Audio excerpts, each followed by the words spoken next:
Did you know that Trump's lineage is he's the only living president whose lineage did not own slaves?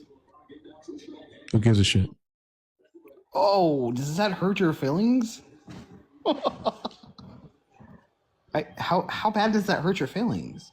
Right? Because you're all about racism, right? And that shit's on your racism point. What Does that what hurt your what feelings? what did I say about racism? racism? I don't understand where you're coming No, from. no, no. You're African American, and that's your whole perspective. Why do Is you conservatives he's always white? have to make everything about race? This is actually a really useful example of how intellectually weak arguments sort of get dressed up as this gotcha moment, right? So I want to just take a brief moment to break down exactly what happened here, because recognizing the tactic actually matters more than the actual claim that he tried to make. Now, as a factual genealogical claim, what the Trump supporter said is broadly true. As an argument in debate, it's deeply unserious. Because what exactly are we supposed to do with that information? Like, congratulations on your ancestors' immigration timeline?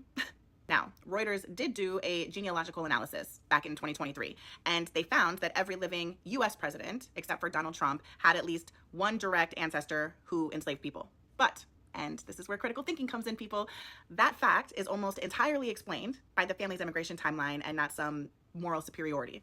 Okay, Trump was the exception, largely because his paternal ancestors immigrated from Germany after slavery had already been abolished in the US. So let's be crystal clear. That's not a character reference for old Dumpy Donnie. And the reason why Isaiah Martin, who's the creator in the video, responds with "who gives a shit" is because, honestly, that's the intellectually correct response. Because this information is completely irrelevant to whatever conclusion this man wants you to draw. His logic does not follow, right? You do not inherit virtue because your great-great-grandparents arrived later. And before someone says, well, Obama and Biden had slave-owning ancestors, yes, because if your family has deep American roots, especially white American lineage, that's not exactly shocking. That's how systems work. And this is where debate literacy matters, because this is what's called a non sequitur. And that means that the premise may be factually true, but the conclusion does not logically follow. Okay? And the implied argument here is that Trump's lineage didn't own slaves. Therefore, what? He's less implicated in racial power structures. He's morally superior somehow. It's proof that he can't be criticized on race-related issues. Like, say the quiet part out loud, because that's clearly where he's trying to go. And then when Isaiah dismisses it as irrelevant, what does he do? Oh, does that hurt your feelings? Which tells you everything that you need to know. Because now we've moved from argument to provocation. And it's what people do when they can't defend the argument. So they start performing confidence instead. And let's talk about the racial undertone for just 1 second, because the subtext is, I just invoked slavery. And because you're black, I assume that should emotionally destabilize you.